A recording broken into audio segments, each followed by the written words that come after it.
Ganda nito, oh. Sana maging successful yung pagbebenta ko ng damit noon, ha? Mahal, ang dami nating ibebenta mamaya. Manifest natin na makabenta kayo, Nay, para makaahon na tayo sa kahirapan.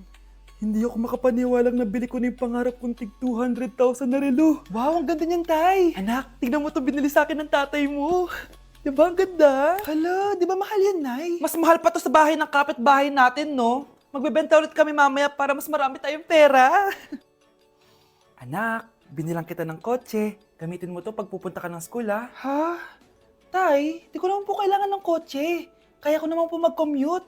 Gumastos pa tuloy kayo. Dami mo naman sinasabi, anak. Sige na, puntahan mo na sa labas. Wow! May sarili na ako sasakyan. Wow, ang ganda naman ng bagong kotse mo, Scarlett. Ay, salamat po. Hindi ka ba nagtataka, Scarlett, kung bakit ang bilis niyong yumaman? Galing yun sa pagbebenta ng damit nila, nanay. Ang dami na nga nilang mamahaling gamit ngayon, eh. Sure ka ba? Na damit lang ang tinitinda nila? Nay, bumabagabag talaga sa isip ko kung bakit ang bilis nating yumaman. Ano ba talaga binibenta niyo ni tatay? Ano ka ba, anak? Malaki talagang kita sa pagbebenta ng damit. Pero, Nay, wala nang pero-pero. Hindi ka ba masaya, anak? Na mayaman na tayo? Na nabibili natin lahat ng gusto natin? Sige na, mag-aayos pa ako ng benta ko. Mahal, nakauwi ka na ba?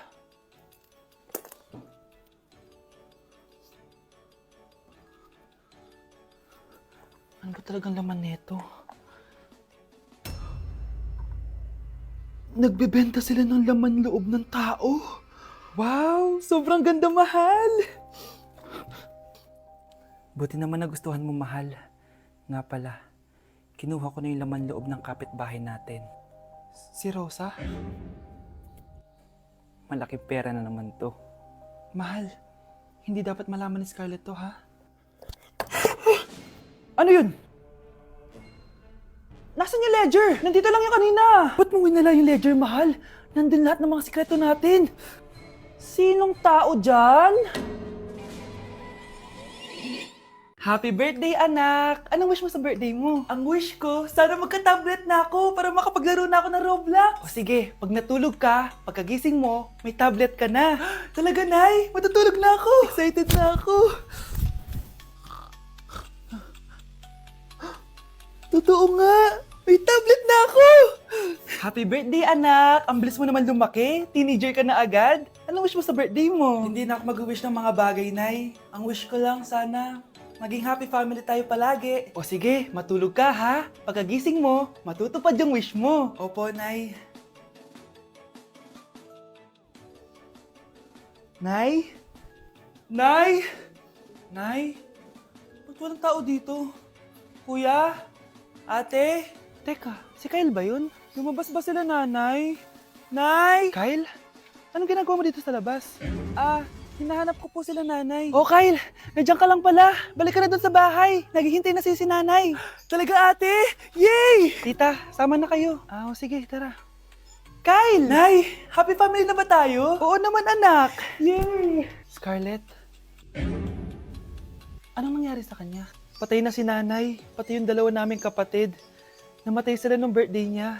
Kaya tuwing magbe-birthday siya, sila yung hinahanap niya. Grabe pala yung trauma. Anak, malapit na tayo magsama. Talaga, Nay. Sobrang miss ka na namin, Kyle. Excited na kami, Kyle. Excited na rin ako, mga ate, kuya. Ate, makakasama ko na sila, nanay. Matutupad na yung birthday wish ko. Kyle, kain ka na dito. Celebrate natin yung birthday mo. Kyle, kain na. Sino ba batang yun? Kyle! Kyle! Kyle! Anak, may bisita ka! Sino po, Nay? Oh, anak, napano ka? Ba't parang nakakita ka ng multo? Wala, Nay. Ma'am, kamusta naman po yung anak ko sa school? Isusumbong ko si Kyle sa inyo, ma'am. Ma'am, bakit? May ginawa ba siya? Yang anak mo kasi? Ano po, ma'am? Napakagaling, oo. Masipag at matalino yan sa school, ma'am. Opo, tama, Nay. Buti naman. Akala ko kasi kung ano na ginagawa nito eh. Kaso ano, ma'am? May mga kailangan lang ako itanong sa inyo, ma'am, kung totoo ba tong nasa test paper ni Kyle. Patay ako nito. Sige, ma'am. Unang tanong, anong pangalan ng nanay mo? Susan, ang sagot niya. Tama ba, ma'am? Tama naman, ma'am. Pangalawa, ano ang trabaho ng nanay mo? Ang sagot niya, housewife. Tama ba? Oo, ma'am, tama. Okay. Pangatlo, ano ang gustong ginagawa ng nanay mo sa'yo? Pinaglulutuan, binibigyan ng baon, tama ba? Oo naman, mahal na mahal ko yan si Kyle. Ano ang ayaw na ginagawa ng nanay mo sa'yo? Wala naman nakalagay dyan, di ba ma'am? Kasi wala naman ako ginagawang masama sa kanya. Ang nakalagay dito ay palaging inuutusan. Pinapalo ng hanger, Anay! binabato ng kaldero, sinisigawan, minumura, at pinapalayas. Tama ba, ma'am? Walang iya ka, anak. Halika rito. Nay, wag mo! Pinapalo pala kita ng hanger, ha? Halika rito, matatamaan ka sa akin. Nay, test paper lang yan eh! Ma'am, kumalma ka. Kumalma? Kasalanan mo to eh. Ikaw una matatamaan sa akin. Sabi ko nakalalayas na ako eh. Anak, nakita mo ba yung cellphone ng tatay mo? Nilagay ko dun sa loob ng kabaong niya bago siya ilibing. Ha? Ba't mo naman ginawa yun, anak? May mga importante laman doon. Baka sakaling buhay pa siya para matawagan niya ako. Ay, Diyos ko talaga tong batang to.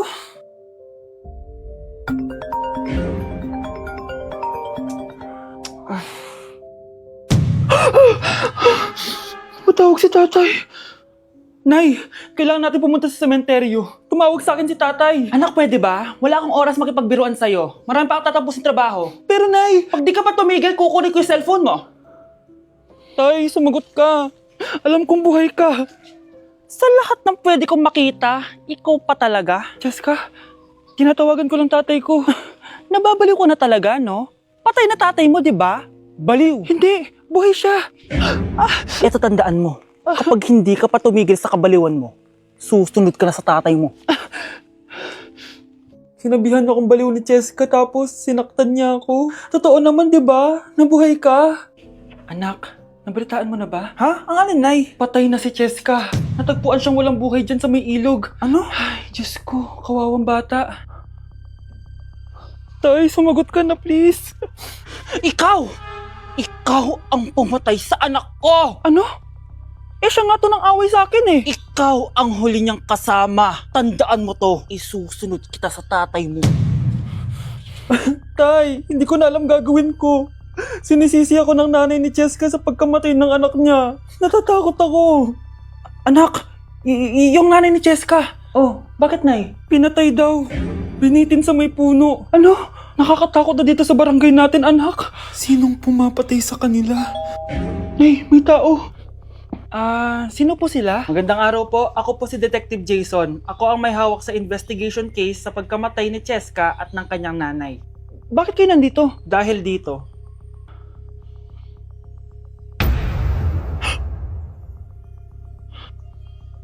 Nay, ikaw pumatay sa kanila? oo anak, narinig ko lahat ng mga sumbong mo sa tatay mo. Cellphone ni tatay. Pinangako ko sa tatay mo bago siya mamatay na poprotektahan kita kahit makapatay man ako ng tao.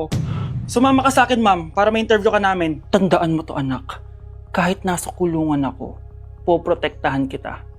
Tumawag ka lang.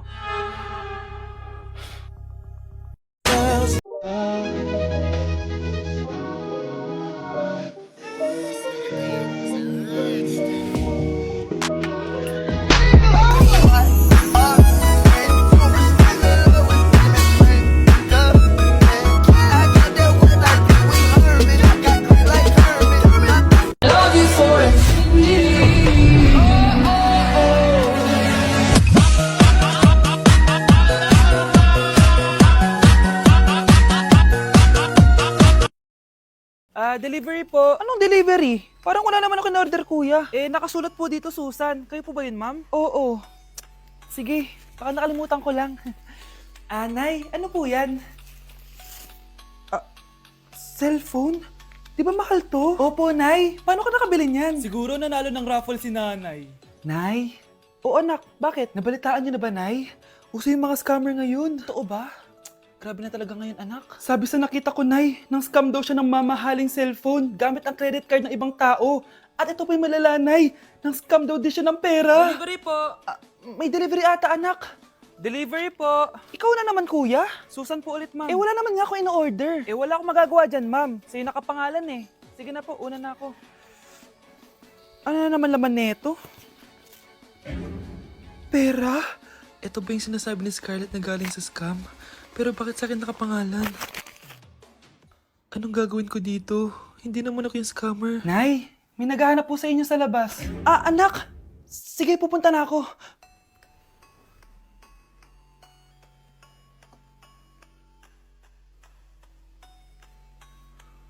Hello po. Ano pong kailangan nila? Kayo po ba si Susan, ma'am? May natanggap po kasi akong report na kayo daw po nangi-scam. Scammer? Hindi ako scammer, Ma'am, sa'yo nakapangalan ng mga parcel. Kaya sumama ka na sa amin. Hindi nga ako scammer! Ikukulong ka na namin. Huwag niyo ko ikulong! Hindi ako scammer! Itigil niyo na yan! Hindi si nanay ang scammer. Pero nasa bahay na to, ang totoong scammer.